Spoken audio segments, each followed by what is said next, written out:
Meet Martin. He's a bit of an odd duck, a real loner. You know, the quiet type who keeps to himself. He's also a vampire, so there's that too. Only he doesn't claim his victims using fangs, seduction, or the power of persuasion, but with sedatives and razor blades. George A. Romero is, was, and always will be a legend. He's a bona fide master of horror and the godfather of contemporary zombie fiction. Yet at the same time, he remains underappreciated, in my book. When you think Romero, most people think of zombies and only zombies. Am I right? And with good cause. I mean, Night of the Living Dead, Dawn of the Dead, and Day of the Dead are all masterpieces. We all know that. But it's such a shame that Romero's other films don't get very much recognition. A prime example of that is 1977's Martin. You may be surprised to find out that of all the films he directed, Martin was Romero's personal favorite. In fact, Martin may be the most Romero movie. Martin is densely layered with social commentary and themes ranging from the decline of the American middle class, both mentally and economically, as well as sexual repression and the hereditary nature of madness. Martin himself is kind of a cross between Holden Caulfield and Patrick Bateman. He floats in and out of awkward social situations and lives mostly in his sepia-tinted fantasies, in which he's very much the romantic, seductive vampire archetype he's seen in movies. The reality of his attacks aren't quite as romantic or theatrical. When we first meet Martin, he's on a train to PA. There he spots a woman that wets his whistle. His attack on her is calculated, but doesn't go quite as he envisioned. Later in the movie, Martin attacks a woman who he thinks is home alone. She's not. How Martin handles the situation proves that he's getting better at plying his murderous craft, and he's a pretty darn good multitasker to boot.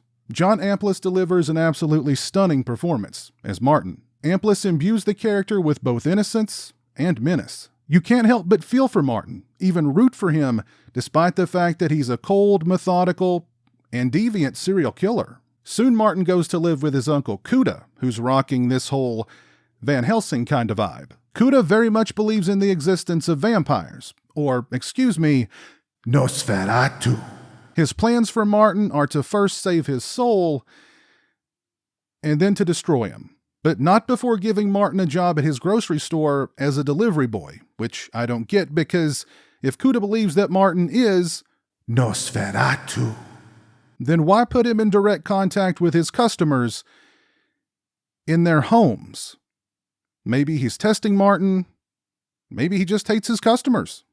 One customer in particular, a lonely housewife, takes a shine to young Martin.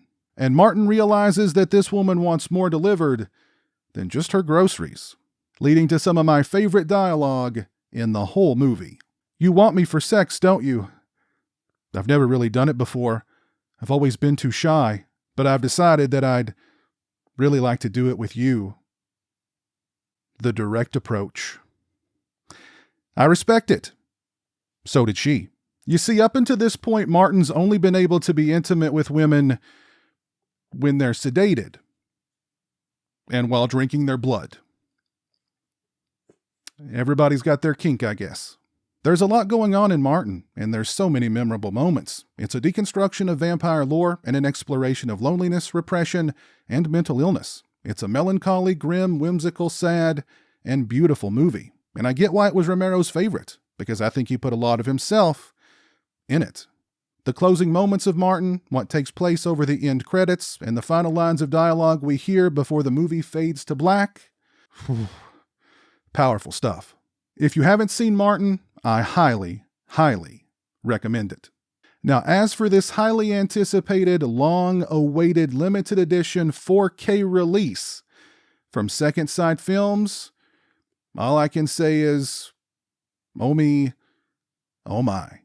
This release comes inside a rigid, heavy-duty slipcase with original artwork.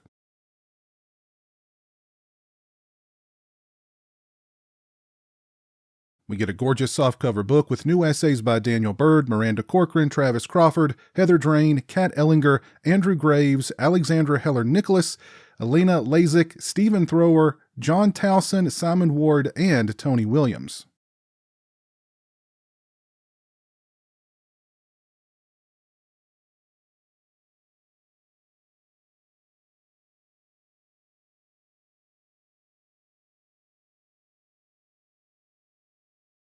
We get a compact disc featuring the original soundtrack by Donald Rubinstein.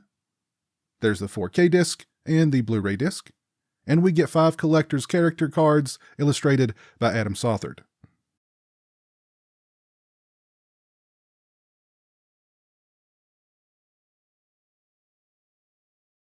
The overall presentation for Second Sight's limited edition 4K release of Martin is stellar.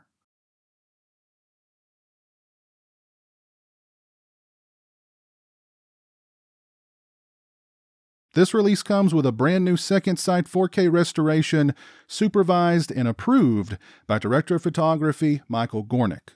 Now, when it comes to the overall image quality here, you have to be realistic with your expectations. Keep in mind that this film was shot on 16mm, and Romero had originally intended for it to be presented in black and white. It's a gritty film shot in an economically exhausted part of Pennsylvania with overcast skies and dilapidated, crumbling buildings lining the streets.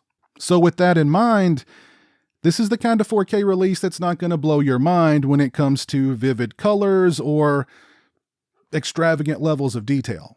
Don't get me wrong, this is the best Martin has ever looked. The 4K restoration provides the image with plenty of clarity. The grain levels, while present, aren't overbearing, and there isn't much damage present from the source material. As for audio, this release comes with DTS HD Master Audio Mono, 5.1, and 2.0 tracks.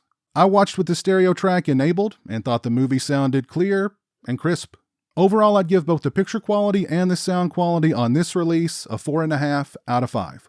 As far as extras are concerned, first up we have Taste the Blood of Martin. It's 1 hour, 9 minutes, and 15 seconds in length. It includes interviews with Michael Gornick, John Amplas, Tony Buba, Tom Dubinsky, Christine Forrest, Tom Savini, and Sarah Venable. We get a guided tour of the shooting locations. Everyone discusses first meeting and working with George Romero. Christine Forrest discusses how George asked her out and how the relationship began. Mr. Amplas discusses getting cast in the role of Martin. Mr. Savini discusses getting hired to act in and do the makeup and special effects in the film. They discuss shooting the film in Braddock, Pennsylvania, the budget, the crew, the cast. They discuss working with George and share their best memories of him and how a Romero set was a family affair. They discuss Romero's original 4 hour and 30-minute cut of the film and where that additional footage could be today. They also discuss the critical reception to the film's lack of distribution, its fandom, and much, much more. This is an excellent new documentary on the making of Martin. Next, we have Scoring the Shadows, an interview with composer Donald Rubinstein. It's 17 minutes and 30 seconds in length.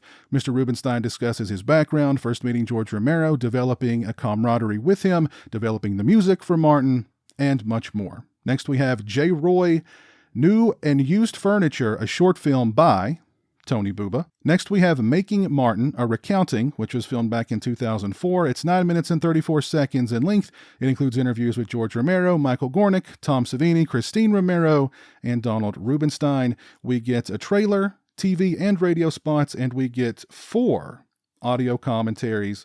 We get an audio commentary with George Romero, John Amplas, and Tom Savini, an audio commentary with George Romero, Richard Rubinstein, Tom Savini, Michael Gornick, and Donald Rubinstein, and we get 2 brand new audio commentaries, one with Kat Ellinger and the other with Travis Crawford. This is an absolutely exquisite limited edition 4K release for Martin from the fine folks over at Second Sight Films.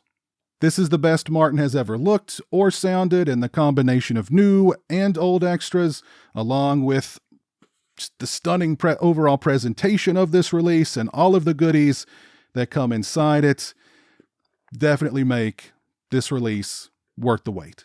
If you've seen Martin, please let me know your thoughts on the film down in the comments section below. If you've already picked up this release from Second Sight Films, let me know your thoughts on it as well. And while you're down there, let me know what your favorite George Romero film is that's not zombie related.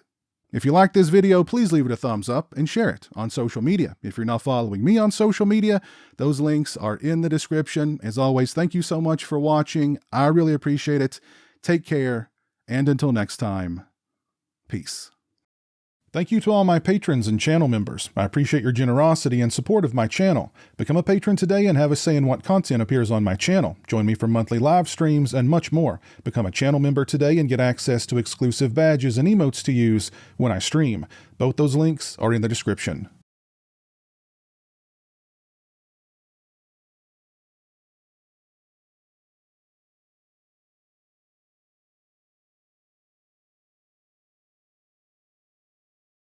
Say hello to the internet, Jeremy.